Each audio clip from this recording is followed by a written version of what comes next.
নিজের minus point খুঁজে বের করা জীবনের সবচেয়ে বড় প্লাস পয়েন্ট। হিংসুক এই চিন্তাতেই শুকিয়ে যায় যে তার প্রতিবেশী কেন সুখে আছে। এখন মানুষ ভালো স্মৃতিগুলোকে পেন ড্রাইভে রাখে আর খারাপ স্মৃতিগুলোকে মনে রাখে। শুনতে খারাপ লাগলো, এটাই সত্যি যে বর্তমানে সৌন্দর্য আর অর্থ মানুষের পরিচয় তৈরি করে। মেয়েরা তার বাবার প্রতি কেন বেশি যত্নশীল হয় জানেন? কারণ তার বাবা তাকে মা বলে ডাকে।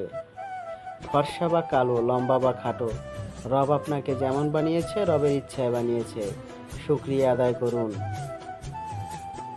12 জনের হাতে স্পর্শ না করে একজনের হাতটা শক্ত করে ধরুন, ভবিষ্যৎ সুন্দর হবে। কি করেছে, কেন করেছে, কিভাবে করেছে, এসব যত কম জানবেন জীবনে তত ভালো থাকবেন। ছেলেরা ভাত কাপড়ের দায়িত্ব নেয় প্রকাশ্যে, আর একটি মেয়ে অপ্রকাশ্যে একটি অচেনা পরিবারের দায়িত্ব নিয়ে নেয়। এখন আর কারো সাথে যুক্তিতর্কে যেতে ইচ্ছে করে না। তুমি ঠিক, আমি ভুল, ব্যাস কথা শেষ। মনে রাখবেন, সৃষ্টিকর্তা ছাড়া আর কেউ আপনাকে ভালো রাখার ক্ষমতা রাখে না। সম্পর্ক কখনো কখনো এমনভাবে বদলে যায় যে যার সাথে একসময় জীবনের সব কথা শেয়ার করা যেত, তাকে আজ আর কেমন আছো পর্যন্ত জিজ্ঞাসা করা যায় না। কত শত পারফিউম আসবে যাবে, কিন্তু আমার মায়ের আঁচলের সেই সুগন্ধ একই রয়ে যাবে। কিছু মানুষ জীবনে এসেছিল বলেই আমরা বুঝতে শিখেছি সবাই বিশ্বাসের যোগ্য নয়। হাজার অপমানের পরেও যদি কেউ আপনাকে বলে আমি তোমাকে ভালোবাসি, বিশ্বাস করুন সে কিন্তু সত্যি আপনাকে খুব ভালোবাসে। যাদের কাছে প্রচুর অপশন, একজন ছাড়লে আরেকজনকে পায়, তারা মানুষ পায় ঠিকই, কিন্তু ভালোবাসা পায় না কখনো। যাদের দুই নৌকায় পা দিয়ে চলা স্বভাব, তারা কখনো সাফল্য অর্জন করতে পারে না। ভুল মানুষের সামনে আমরা বরাবরই ছোট হই, ঠিক মানুষটা আমাদের মাথা পর্যন্ত নামাতে দেয়। মেয়েরা চাকরি না করলে আরামে খেয়ে মোটা হচ্ছে, চাকরি করে রাতে বাড়ি ফিরলে সেই মেয়ে দুশ্চরিত্রা। প্রেম না করলে অহংকারী, প্রেম করলে পাড়ার লোকের শত কথা। প্রতিবাদ না করলেই নিশ্চয়ই মেয়েটার দোষ ছিল, আর প্রতিবাদ করলেই সে খারাপ। এই হলো আমাদের সমাজের অবস্থা। অনুভূতিগুলোকে অন্যের কাছে প্রকাশ করার থেকে ডায়েরিতে লিখে রাখা ভালো। মূর্খদের সাথে তর্কে জড়ালে সম্পূর্ণ ক্ষতিটা আপনার, কারণ আপনার যুক্তি ওরা কিছুই বুঝবে না, উল্টো ওদের ভাষা আপনার সম্মানহানি করবে নিশ্চিন্ত রূপে। যতদিন না নিজেকে প্রতিষ্ঠিত করতে পারবেন, ততদিন কেউ আপনার পাশে থাকবে না। সম্পর্ক শুধু তৈরি করলেই হয় না, সম্পর্কের মর্যাদা দেওয়া শিখতে হয়। ঠাট্টার মাধ্যমে সবাইকে আনন্দ দেওয়া মজা করা বলে। ঠাট্টার ছলে কাউকে আঘাত করাকে মজা করা বলে না, অপমান করা বলে। স্বার্থের এই শহরে কাউকে স্বার্থহীনভাবে চাওয়াটা এক ধরনের অন্যায়। কথা বলার আগে ভেবে বলুন, কারণ আপনার কথা বলা কারো খুশি নষ্ট করে দিতে পারে। ছোট মন আর ভাঙা মন নিয়ে কখনো বড় কাজ করা যায় না। নীরবতার থেকে বড় কোনো জবাব নেই, ক্ষমার থেকে বড় কোনো সাজা নেই। জীবনে টাকাই সব কিছু নয়, কিন্তু সব কিছুতেই টাকার দরকার হয়। কোনো কিছুকে বেশি গুরুত্ব দিলে খুব তাড়াতাড়ি সেটা শেষ হয়ে যায়। বেশি কেয়ারিং হতে যাবেন না, বেশি গুরুত্ব বোঝাতে যাবেন না, তো নিজেই কষ্ট পাবেন। তাই ভালোবাসার মানুষকে বেশি পাত্তা দিবেন না। মানুষ বাঁচে অনেক আশা নিয়ে, অথচ মরে অনেক আফসোস নিয়ে। যতটা সহজে কাউকে ভালোবাসা যায়, ততটা সহজে কাউকে পাওয়া যায় না।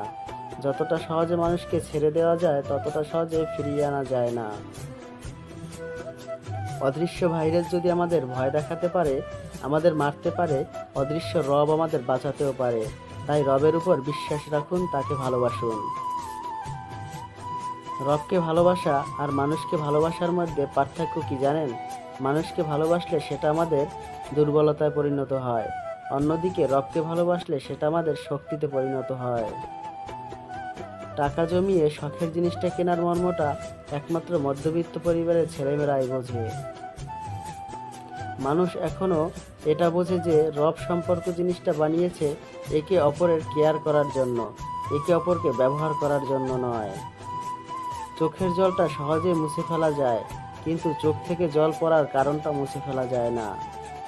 আমাকে কেউ খারাপ ভাবলে আমি কিছু মনে করি না, কারণ একজন মানুষ কখনো সবার প্রিয় হতে পারে না।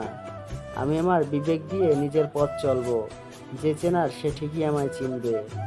বুদ্ধিমানেরা কোনো কিছু প্রথমে অন্তর দিয়ে অনুভব করে, তারপর সে সম্বন্ধে মন্তব্য করে।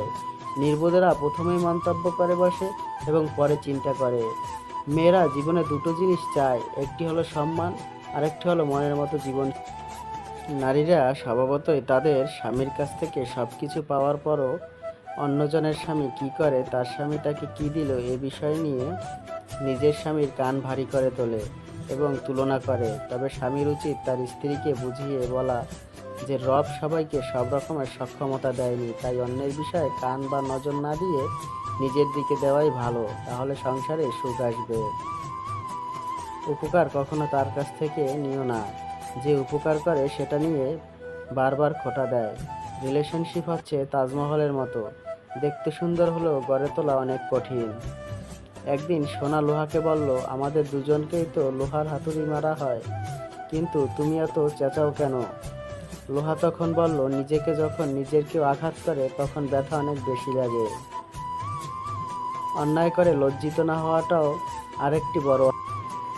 সম্পর্কের গুরুত্ব দুজনকে বুঝতে হবে, সেটাকে বাঁচিয়ে রাখতে হলে দুজনকেই একে অপরের প্রতি বিশ্বাস রাখতে হবে। কারো একার চেষ্টায় কোনো সম্পর্ক টেকে না। বাড়িতে পৌঁছে একটা কল করিস, কথাটায় অনেক কিছু জড়িয়ে থাকে। 10 বছর লেখাপড়া করে সেই শিক্ষা আপনি পাবেন না 10 মিনিটের খারাপ সময় আপনাকে যা শেখাবে।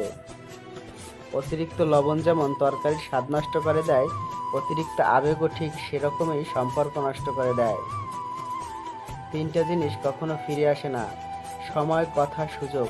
3টা জিনিস হারানো ঠিক না, শান্তি, আশা, সততা। 3টা জিনিস পতন হয়, অহংকার, মিথ্যা, হিংসা। 3টে জিনিস খুব দামি, ভালোবাসা, আত্মবিশ্বাস এবং বন্ধুত্ব। সাময়িক আবেগে পড়ে চিরস্থায়ী সিদ্ধান্ত নিও না।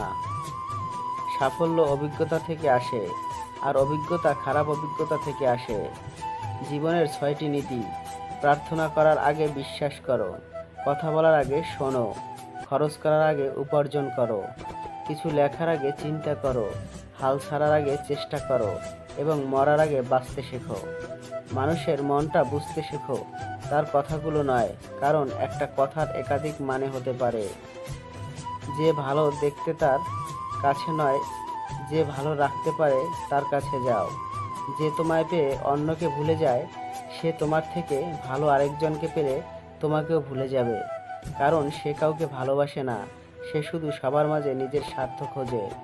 3 জায়গায় লজ্জা করতে নেই, খাবার খেতে বসে, ডাক্তারের কাছে গিয়ে, পড়াশোনা শিখতে গিয়ে। সবকিছুই নির্ভর করে পরিস্থিতির উপর। উদাহরণস্বরূপ, স্কুল শুরুর ঘন্টাটি আমাদের বিরক্তিকর মনে হলেও ছুটির সময় ঘন্টার আওয়াজটি মধুর মনে হতো। কখনো কখনো অর্থহীন কথা বলার থেকে চুপ থাকা অনেক শ্রেয়। মানুষ খুব করে যা চায় তা সে কখনোই পায় না, কারণ প্রকৃতি মানুষের খুব বেশি ইচ্ছেগুলোকে কখনোই পূরণ করে না। লোকে বলে, তুমি তার মধ্যে কি দেখেছো? আমি বলি, তাকে দেখার পর আর কিছুই দেখিনি। একটা সময়ের পর মানুষ কাঁদে না, নীরবতাকেই সঙ্গী করে নেয়। একলা চলতে শেখো, একলা কিসের ভয়? বিপদে পড়লে কেউ তো কারণ নয়। কঠিন সময়গুলো